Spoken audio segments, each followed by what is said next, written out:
Hello everyone, David, MixbusTv, NAMM 2019. I'm here with Eric Racy and Analog Design, Black Box. These units are amazing. And I got to play with the HG2 at Bob's Room. Yeah. So, it's one of the first users. Yeah, exactly. Tell me something about your products here. Well, we basically, Black Box is kind of an outlet for things we wish somebody else made. That's how it started. You know, this is really I'm a mixer, and it started out as, why doesn't anybody make this? I wanted something, you know, I was putting on all this crazy stuff on Mixbus, you know, a compressor maybe, but not even using it for compression, just using it for saturation, pouring it out of it. But now I can't use that somewhere else, so I have a very expensive compressor just sitting there for the transformers, and I have cool text that maybe I'm just using it for the gain stage, whatever it is. And then not only do I not have this in one box, but I don't have one set of controls. So basically, that's kind of what started this. At the same time, my partner Robert was playing with EQ circuits, and he was starting to dig into that. So it kind of just came together naturally, and this was the first thing that was born out of that. Along the way, actually, we ended up with a preamp, which was the first preamp. This was the first thing that really kind of caught on and took off. I remember I called Dave, or I think I got in touch with him somehow, and then I think I emailed, and I was expecting a call from maybe an assistant or something, and then I get a call, and he's like, hey man, it's Dave, and we talked for a while on the phone, and his studio was right next to mine, so I brought one down, and then I got with Bob, and it kind of went from there, and we didn't do any advertising at all. It just became this word of mouth thing with, you know, giving it to friends, and here we are. This is a great box. This is a great idea. Just, you know, a color box like this, high-end, you know, state-of-the-art, and it looks amazing. I think part of it is it's gotta be fun. Yeah, it's gotta be. We look like gear all day. You know, it's nice to have something pretty. Exactly. You're gonna touch it and interact with it. Yeah. Exactly. I mean, to be honest with you, the biggest fear this whole as we're doing this was somebody with a lot more knowledge and more resources and market share is gonna come along and do this before we're finished with it. Yeah, exactly. Because it seemed like such an obvious thing.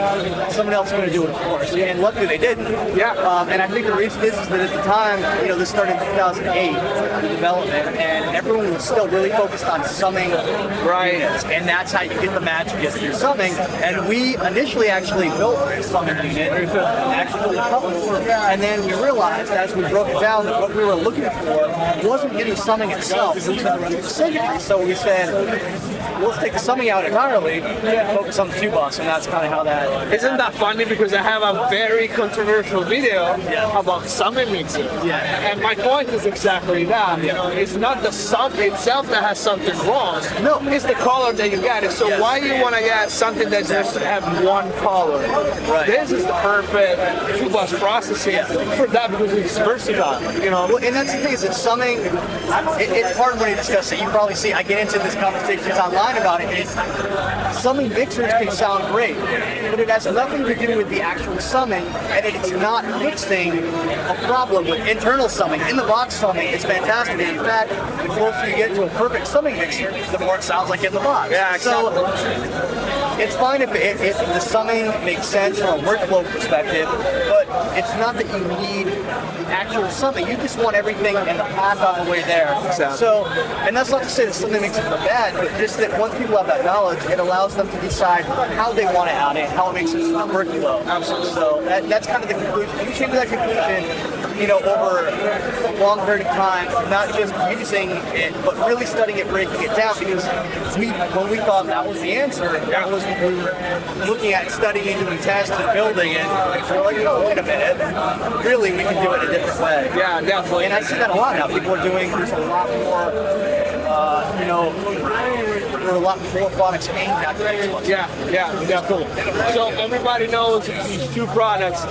I saw in EQ somewhere. Can you talk about it? It's not in the plans.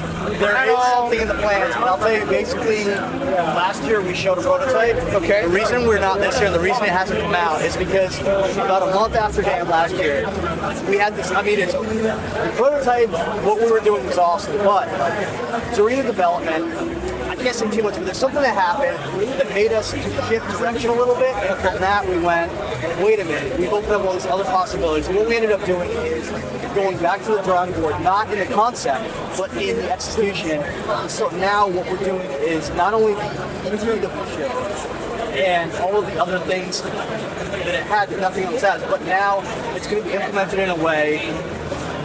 All we'll say is that it is the future of how we hardware, and the things that we find frustrating or time-consuming about hardware go away entirely. I might have an idea of what you're working Probably, on. but I will say that no one's ever done specifically what we're doing. Okay, that's awesome. Yeah. As long as I'm the first one who gets to try it and present it to the There's a world. small group of people that are going to be the first group, but yeah, absolutely. All right.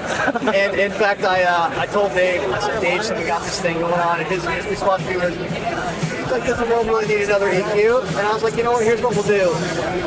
When I have it, I'm going to bring it to you, and then you tell me. I'll happily do it live on camera. You tell me, does the world need another EQ? All right. Because it really is not just an EQ. It's I'll say, imagine an EQ that is combined with HV2. Yeah, that was my idea. With more. Absolutely. I can't wait to see it and try it. Thank you so much, Eric. Thanks. Check out, guys, for Black Box and Analog Design. This is David, MixbusTv NAMM 2019. Yeah.